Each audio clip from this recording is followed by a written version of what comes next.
It is highly recommended that viewers exercise caution before we start. The following is, for this is the exact federal text for educational and entertaining purposes only. Inner City reported on the Sean Diddy Combs trial's courtroom testimony. When the doors opened, the courtroom was already tense, although nobody anticipated the woman to enter. Feisty but fierce, anxious but fearless. For the first time, it was Britney Spears, not an accuser or a lawyer. Britney took the stand not as a pop star after being released from conservatorship princess, but as a survivor. Her remarks regarding Diddy on the eve of the Lou Taylor and Robin Greenhill's 2007 VMAs sent shockwaves through the. However, this was about manipulation, treachery, and more than just music. He didn't see it coming, and the entire system was designed to ruin her. Let's examine the things Britney Spears disclosed under oath and the reasons the industry as prosecutors had been hinting all week, and the courtroom was already tense. That an unexpected witness could come forward, but nobody anticipated her when, with her heels gentle on the floor, Britney Spears entered the room as the doors opened. Even the judge took a while to respond to her calm, low head. Sean Combs and the legal team exchanged frantic looks as he changed in his. Britney didn't look at him as he said something to his lawyer. She sat down on the witness stand with her hands folded in her lap. But not yet. Wasn't the glamorous pop sensation that everyone remembered, but rather a person who had altered. She cleared her throat and spoke, older, wiser, and scarred. I spoke shakily but resolutely into the microphone and was instructed to stay. I was informed that being quiet for the majority of my childhood was for my safety, but that wasn't true. And I've stopped keeping quiet ever since she spoke in the courtroom, was quiet, even when reporters' laps and mobile phone ringing ceased. According to Britney's testimony, she wasn't just another famous person involved in Diddy's circle. She fell prey to the same network that is currently being revealed in court, and she claimed that the night before the 2007 MTV video was the first time it all began. I attended a party hosted by Sean during the Music Awards. I was informed that it would be safe to make fun of a few other celebs, but she claimed she hadn't intended to remain long. But it changed my life, even if it wasn't safe. Wanted to do well at the VMAs, which were scheduled for the next night, return. But she claims someone gave her a glass of champagne that evening. The last thing she said was, "Just one, you'll be fine," with a smile. Vividly recalled the evening she informed the judge that following a night of drinking, for my thoughts slowed down as the room began to spin and the glass things grew fuzzy. I recall lights, laughter, and then silence. She woke up the following morning confused and not hungover from anything else. Even though her recollection was hazy and her body felt heavy, she had to perform. She was unable to retreat, so her colleagues shoved her in the direction of the stage and shouted, "The show must continue." Jurors leaned in as Britney spoke. Diddy didn't glance up, clearly agitated. I now realize that night was a setup, was a trap, not a party. And that glass marked the start of Britney proceeded to testify, going into detail about what transpired at Diddy's party on Las Vegas that evening, which she now feels was meticulously planned to degrade her and ruin her career. It was more than simply a party. Britney claimed, "He had already selected me as the upcoming sacrifice, and I was completely unaware of it." She explained that Caesar's Palace was a pure nightclub, with dozens of Cassies celebrating her 21st birthday, in front of cameras showing celebs drinking. Diddy then moved among the crowd like a host in the VIP area, complete command. She remembered that he was excessively focused on me and continued to observe me, bringing me drinks and urging the audience to show her respect when he took the stage. I had the impression that I was being paraded.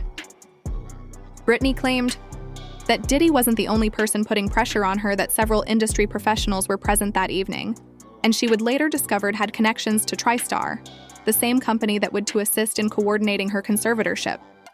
With them, Robin Britney clarified that Greenhill Robin was constantly in the background while silently monitoring these gatherings, and she was finally given a name, in Lil Rod's case as the individual in charge of Diddy's payments to employees connected. To Britney told the jury she was unaware of his alleged involvement in sex trafficking. Despite not knowing her name at the time, she recognized her face because Robin was the person who led her and Diddy into a VIP room just before I trusted them. Then everything went dark. Britney stated she didn't think I was in danger. But I was set up that night and wasn't protected, she stated after a glass of champagne. She started to feel inebriated but detached, and her eyesight became blurry. Her thoughts caused her to lose her equilibrium, and she recalled hearing someone say, "She's completed." And that was it, followed by laughing. She reported feeling as though something had been done to her when she woke up the following morning. But everyone around her stated she was all right and nobody paid attention to me. Even though I was exaggerating, I felt something wasn't right. I am aware that Britney informed the jury that, in retrospect, she thinks this was a bigger scheme, a humiliating procedure designed to break her down and open the door for. When Britney arrived at the scene, he was at the center of it. What happened next? She stated on Sunday's VMAs that she was still not quite healed from what occurred the previous evening, and I felt lightheaded and shaky. According to her testimony, her team pushed that the show must air. She needed to dance, smile, and seem as though nothing was wrong because millions of people were watching. Incorrect. But they were aware that I wasn't feeling well, she recalling being hurried into makeup. When all went wrong with the clothing and stylist, she was given a costume that she didn't realize the black shorts and glittering bra ensemble that would eventually be ridiculed by tabloids. She had asked for a different attire, which they provided. Instead, I recall telling someone, "This doesn't fit," and they said, "Just wear it. You're all right." She was shoved onto the stage, the lights came up, the music began, and Britney stood motionless while I attempted to dance. Maintain. But I was so drunk that I could hardly. Unfortunately, the show that was meant to represent her return ended up being a complete disaster. Yet Britney informed the jury that the evening wasn't simply a poor one. It was engineered, they ensured my failure, and he observed from the audience. She smiled and recalled seeing him sitting there with a serene expression. I remember that look, and it wasn't confused. I'm not worried or startled at all.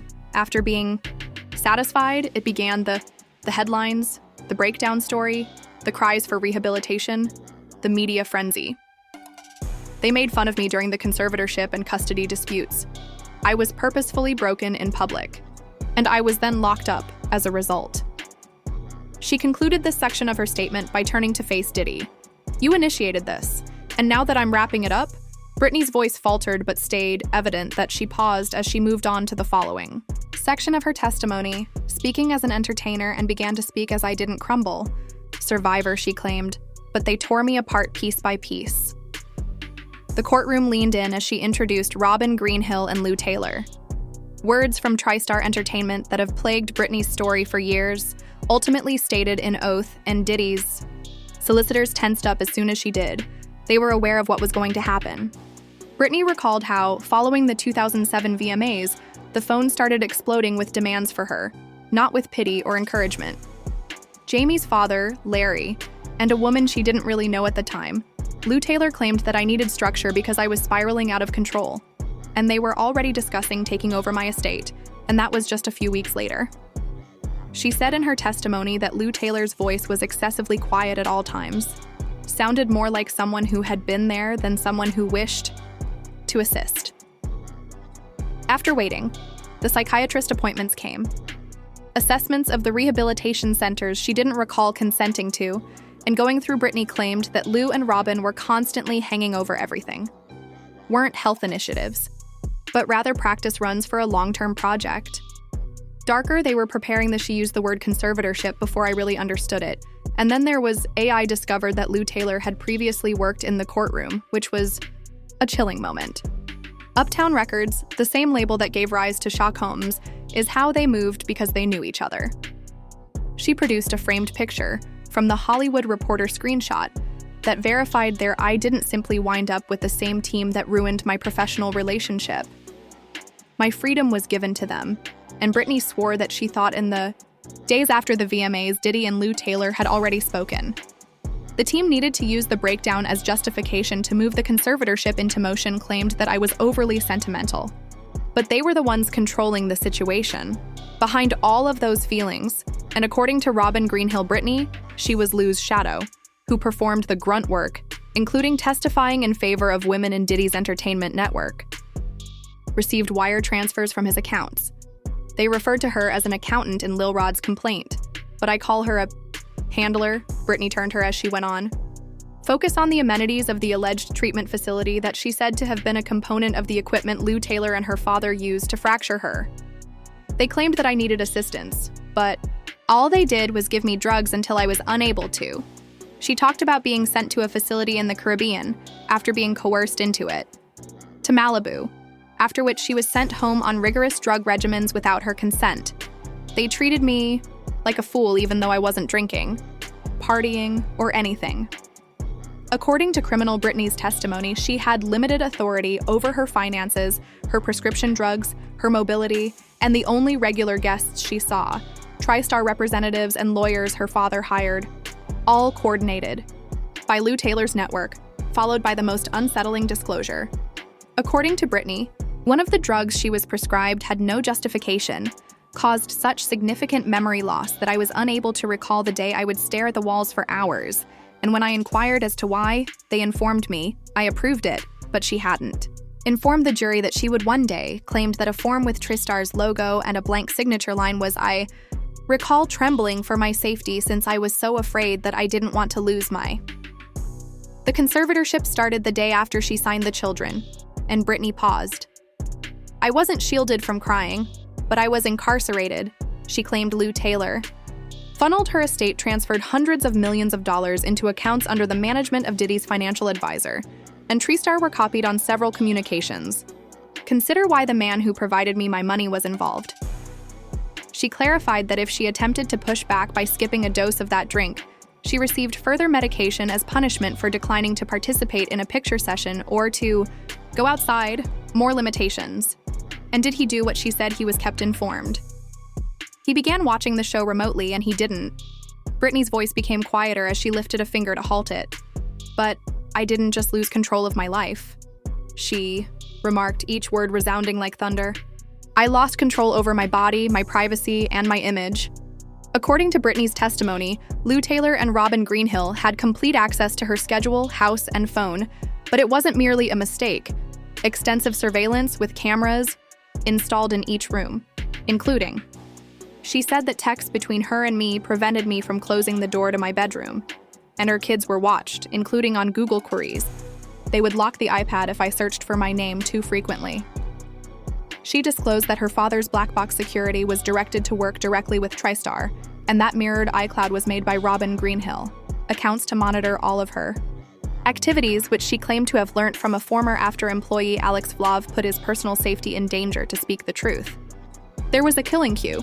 They didn't simply follow me, captured me in the courtroom, and I requested to view their recordings, which they claimed were for protection, but I am aware of what they were, gathering evidence of my frailty in order to retain me quietly. She stated that footage from the VMAs was on one of the recordings. She sobbed during the rehearsal, saying, "There's something wrong with me." She claims that her own legal team was handed that video as proof that she was unstable. And I inquired about security that evening at the Diddy party. I was informed that there was no footage, but now I think there is. She stared directly at Diddy, whom you claim to have saved, possibly even used, attempting to assist, but I was the one who lost and became trapped in a room. I know what others believe about me, since she turned to the jury after 14 years of my existence, was so out of control that I required assistance, but they just saw what, although they were shown the videos, meltdowns, and memes, none of that was. They did that to me, and Britney then closed the binder in front of me, of her. But it was evident that she was only beginning, as Britney's voice changed. The courtroom lights appeared to dim as she entered the most sinister part of her tale, darker as she talked about the night she thinks they stole everything from her: independence, her voice, her reputation, and everything connected to that Pure Moment nightclub. "What could be worse than going insane when you know someone else I was told you did?" she remarked, brought it on. Britney explained waking up hours before the VMAs on September 9th, 2007, in the morning with her hole. Her memory was confused, her muscles were weak, and her body was shaking. "I wasn't hungover," she claimed in court, adding that she had been changed. She stated in her testimony that following the performance, she felt. She was hurried back to her room after being mercilessly ridiculed by the media, which is when Lou, for the first time, Taylor called her directly. "Britney, you need structure." Recalled that she had said, "We can help you." Lou apparently offered to set up therapy and media damage control after that, but Britney stated her legal documents within a week, but there were conditions attached. Started altering her power of attorney, and all of a sudden, people she had never employed were taking care of her finances and health decisions. Followed by a significant disclosure in which Britney stated that she was discovered that Diddy had called Lou Taylor right after telling the VMA. She claimed that the audience saw what they needed to see, and that I had gone too far. That happened so quickly one night that Britney paused and swallowed hard. Performance. And all of a sudden, I lost control of my life. She then stated in her testimony that she had been contacted that same evening from the employees of the venue who reportedly saw her pass out backstage and attempted to report it, but they were unsuccessful. Later, I learned that Diddy haddies to all of the major media outlets that reported on the VMAs that year. Because of this, the story quickly changed from she had a horrible night to she's out of manipulate that story to support all they did. And then her voice came up. I was carried out of the room, but I didn't cry a little. I was still in shock. Some jurors blinked slowly, and Britney leaned forward, clearly upset, hands steady for the first time. And did he not only attend the VMAs as a guest? Was the architect? And Britney sat motionless in court, disclosed a piece of information that nobody had anticipated. For years, I had been informed that no. But they lied and I saw it, she said, referring to the video that was available that night. She stated in court that in the last few months of her life, a former Tristar employee approached her while she was under conservatorship. They claimed anonymously to have seen uncut, raw security footage from she went to Diddy's party on the evening of September 8, 2007. The insider claims that the footage from Pure Nightclub was never made public, never recorded by the hotel, and never brought up in any investigation. Britney said it went through hotel security, but it didn't. She told Diddy directly that in the video, she could be observed dancing and sipping from a flute that a man in, as she recalls that man in the gray suit. At the time, she didn't know his name, but years later, she recognized him as one of Diddy's close aides in a picture. Britney claimed in the video that she starts to trip and then clearly sits down. She becomes confused and is surrounded by guys. A little while later, she is escorted out of, before anything else can happen. The frame ends. But Britney, it's enough. Inform the jury that it demonstrates my lack of control and that I didn't leave that club by herself. She explained how this video was purportedly shown to TriStar's office was occupied by Robin Greenhill and others, not to assist her, but to keep it as evidence of Britney Spears' insurance leverage. She claimed that they kept the video like a trophy and didn't trash it. Then, according to Britney, the unnamed informant informed her that TriStar and numerous such tapes, not only of her but also of other, according to the artists, the cassettes were internally referred to as insurance reels. Britney added tremblingly, they filmed girls at parties at hotels and bathrooms. Diddy had access to everything, and instead of just filming me, he held me. She halted at that point, gazed straight at the jurors. Do you now see why I was unable to leave? Why did they always have something to hover over me whenever I tried to speak? Performance at the VMAs wasn't a breakdown. Rather, it was proof that when she first turned to face Diddy, they used to lock me up, and you let it to happen. You saw it all happen, and now you can't hide. As Britney provided her last testimony, her voice was hardly heard over champagne and cash. Longer shook, and it echoed with rage as well as agony. For the record, I want to state unequivocally that I am not insane. Caged, she glanced to the judge and then the jurors, who made fun of me, depicted me as unstable. And when I screamed, they claimed it was a component of the breakdown. But I was screaming instead of breaking, she said in her testimony following. When the conservatorship was put into effect, she was observed. Her calls were logged around the clock, and her kids' meds were managed, were stolen, and her money was transmitted directly to a chain of businesses and supervisors who shared a connection with I lost $100 million while locked up thanks to TriStar and their connections to Diddy. They claimed to be protecting me in that cage, but what they were actually protecting was their system, and she explained how, despite she felt uncomfortable speaking up once the conservatorship ended, and I was informed that Diddy had individuals. Fear I would vanish once more if I spoke. Therefore, I had remained silent up until this point. Then, as anyone had anticipated, Britney produced a folded. She informed the court that the handwritten note which was obviously worn at the margins, was a letter. I wrote this to Diddy when I was 27 years old in 2009, but she was never permitted to transmit it. Was still trying to figure out how someone I didn't even know could have. She read aloud and played a huge part in wrecking my life. I hope it was worth it. Anything they promised you because you assisted them caused me pain, and I'm not sure if I can see it in your face the night you did it, but you'll never admit it. You knew I was being set up, so you toasted me before the VMAs grinned, and the room fell silent, even if Diddy remained motionless. Britney folded the paper and returned it to her pocket. I'm not doing this for financial gain. Fame. I'm taking this action because I want my children to understand the truth, realize that their mother wasn't a failure. Rather, she was. For 14 years, she turned back to the judge after being framed, and I pleaded for someone to, after saying, "Listen, don't turn away again." Britney Spears stood instead of leaving as a pop star. She thanked the court and left as a lady who had finally told the tale of how they attempted to bury Diddy, but he was unable to talk because he was being monitored for the first time.